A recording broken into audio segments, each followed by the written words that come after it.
Well, game 3 of the NBA Finals is in the books. The Celtics hold off a furious Dallas rally. They win 106-99. They take a 3-0 lead in the series. You know, it was a really great NBA playoffs leading up to it, and it's been kind of a disappointing NBA Finals. Yeah, another Finals where just really didn't live up to the hype, and this shit's over. Like, we know no team's ever come back from 0-3. I think this is a sweep. I picked the Boston Celtics, and I'm still pissed, because now we got to see, like, Beazles and Dom 2K and all these damn Celtics fans on Twitter. Salt. This sucks.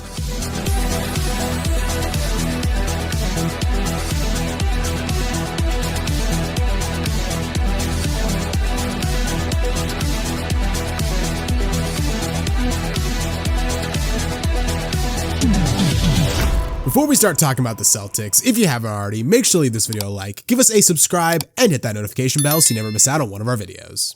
So coming out in game 3, obviously the Mavericks needed to start fast, and they did in this game. They were attacking the paint early on. They were really exposing the lack of interior defense that Celtics had without Kristaps Porzingis on the floor. They jump out to an 11-point first quarter lead. But I mean, it felt like it's the same thing that's happened all series. It's like the Mavericks can jump out to a lead, but slowly but surely Boston just whittles it away, and by the end of the first, it's a 1-point game. Yeah, the Mavericks had a great start. They threw that first punch. Kyrie was playing well. They were hitting their shots. They took that lead at one point. It was what, like an 8-point lead, and they were like, this is the largest lead of the series for the Dallas Mavericks. But like you said, Boston just responds. Tatum was much better, and after they kind of made it close near the end of the first, that's when it was feeling like, this is not looking good for the Mavericks, because they threw that first punch. You got to at least have like an 8-point lead after the first. The fact that it was that close, I did not have a good feeling after the first quarter. Yeah, and by the middle of the second, I mean, the Celtics had adjusted and they had more or less solved the problem of the first quarter, which was the Mavericks getting a lot of points in the paint. I mean, just look at like this example from like around the 6:30 mark. Like, look how far the Celtics defenders are sagging off of the Mavericks role players. Like, they're basically saying like, yeah, kick out to him. Fine to have him shoot. Don't care. And the possession ends with Kyrie having to force up a tough floater. Now, Kyrie certainly wasn't the problem. That was just one example of how the Celtics adjust, but he was phenomenal other than that in the first half. 20 points, 8 of 14 from the field. I will say though, it really didn't seem like he was getting that many different looks compared to the first couple of games. It just felt like he was making them. Like that 3 hit over Al Horford in the first quarter, and JJ Redick's on commentary. He's like, oh, Al Horford, you can't give Kyrie Irving that much room. JJ? Future Lakers coach? I respectfully disagree. I think Al Horford closed that really well. I think Kyrie just made a tough shot. I mean, Kyrie was bound to hit some of these shots. He's maybe the best, like, difficult shot maker in NBA history. He's at least up there. But like we said in last video for the Celtics, until any of these role players for the Mavericks consistently hit threes, why not sag off of them? Like, they have to at some point hit some of these threes or Dallas is done for. I mean, they're already basically done for. But in game 4, if they're not hitting again, we're going to see the same thing. They'll sag off of them. They'll double team Kyrie and Luka for these periods, throw 2 guys at them, and there's nothing the Mavericks can do because Kyrie, you know, he's hitting all these tough shots. Luka was getting his too, and they're still just like treading water at that point. They have to eventually hit some of these threes or it's a sweep. And Jason Tatum, who we've been a little bit critical on in the past couple of videos, I think his performance in the finals has really divided a lot of people. Some people say he's playing okay. Other people say he's playing kind of terribly. Much better in the first half of this game. I thought he took a few ill-advised threes at some point. I think he forced a few of them up, but still 20 points on 7 of 15 shooting when Drew Holiday, Derek White, and Jaylen Brown combined for 13 total points on 5 of 20 shooting. He gave them a lot of scoring that they really needed in that first half, and they only trailed by 1 at halftime. They were down 51-50, and I was nervous as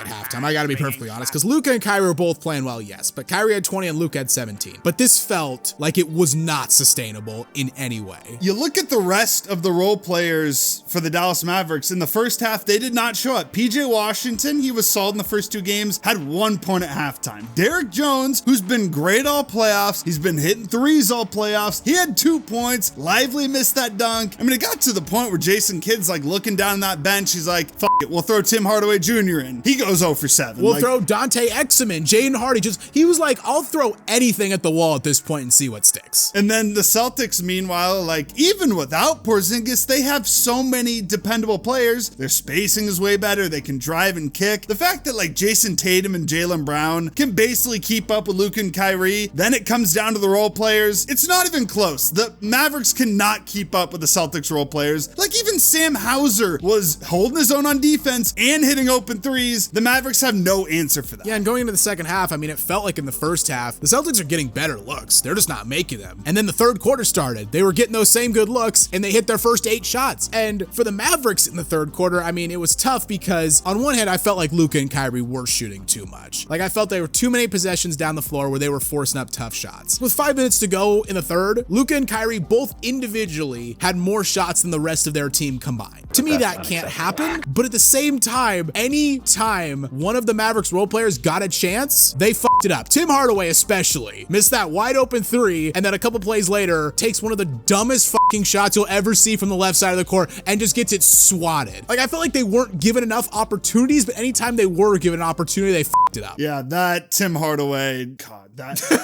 he all game pissed me off when he got blocked. I'm like, dude, what are you thinking right now? And then for the Celtics, you got like Xavier Tillman holding his own. He's doing a decent job like on switches, not allowing points. Hits this corner 3 off a screen. A dude who shot 28% from 3. When that shot went in, I'm like, yep, this is over. Yeah. The Boston Celtics are your 2024 NBA champions. Xavier Tillman just sealed it. See, that moment for me was when Derek White banked in that 3. Yeah, that one as well. At the end of the third quarter. I mean, Boston goes up 85-70 going into the fourth. Felt like the game was over at this point, especially when Boston pushed that lead up to 21. And then fucking Dallas out of nowhere goes on a 20-2 run. Like, finally, it took to like the last 9 minutes of the fourth quarter for the Mavericks role players to finally start getting it going. PJ Washington hit a couple of threes. Josh Green hit one. Derek Lively was getting easy buckets at the rim. Like, finally, when the Mavericks role players started playing marginally better, the Mavericks erased a 21-point lead in minutes. Yeah, it felt like maybe this is a classic Celtics choke job. We've seen it in playoffs before. They were doing that ISO basketball, even though they're a much better team when they moved the ball. And then Luka fouls out on a dumb ass foul. Like, Luka pissed me off the whole game. He was complaining to refs, not getting back on defense, taking dumb shots like foul hunting because they were playing him physical. And then that was just such a dumb decision. You're not going to get a charge out there. It wasn't a charge. On the review, it looked a little bit closer. But what are you thinking? Just allow a layup. You're Luka Doncic. They need you. Allow a 3. Allow a 4-point play. Right. It doesn't matter. It's more valuable if he remains on the court. And you said it. You can't try to take a charge when you have 5 fouls. I don't care if you've been planted in the lane for 5 straight seconds. Like, you can't risk that. Luka's out of the game. Kyrie, though, very next possession, nails a shot to cut the lead down the once you're thinking, 99% faith at this point. Like,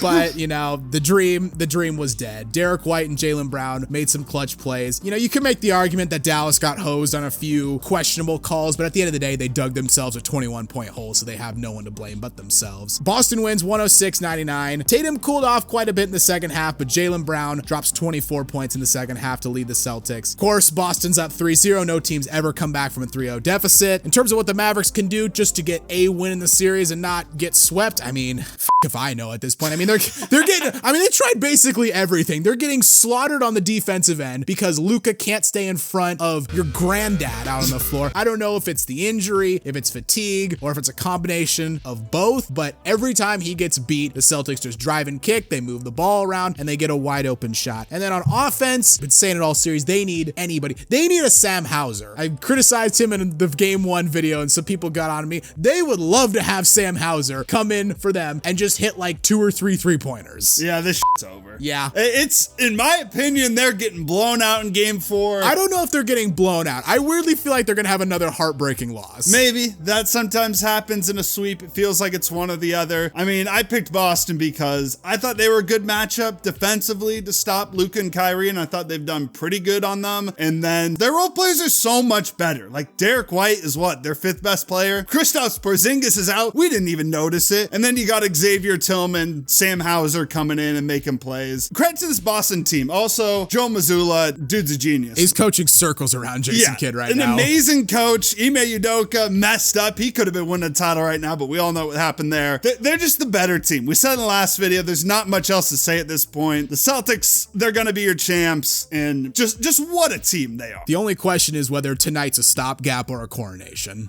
We'll find out here soon. Either way, I know the series isn't technically over. We still got game 4 tonight, so the Mavericks could push it to a game 5 back in Boston, but at this point, I gotta eat some crow. I said earlier in the year that, I'm not gonna believe in this Boston team until they actually do it, and if they do actually do it, I'll hold my hands up and say that I was wrong and I doubted them, and I was wrong and I doubted them. This team is incredible. They really don't have a weakness. I doubted them all year because of their past. That's foolish of me. It's like the stock market, Past performance isn't predictive of future performance, so I fucked this up. Boston, I'm sorry. Yeah, they had that sketchy factor about them, and it left a bad taste in people's mouth. The big difference, though, is like Jaylen Brown even said recently, this is a different team. When you had Kristaps Porzingis and Drew Holiday, once we got to the playoffs, I'm like, this team's making the finals. They dominated. Credit to them. The Boston Celtics, once again, are champions, and they're going to get banner number 18.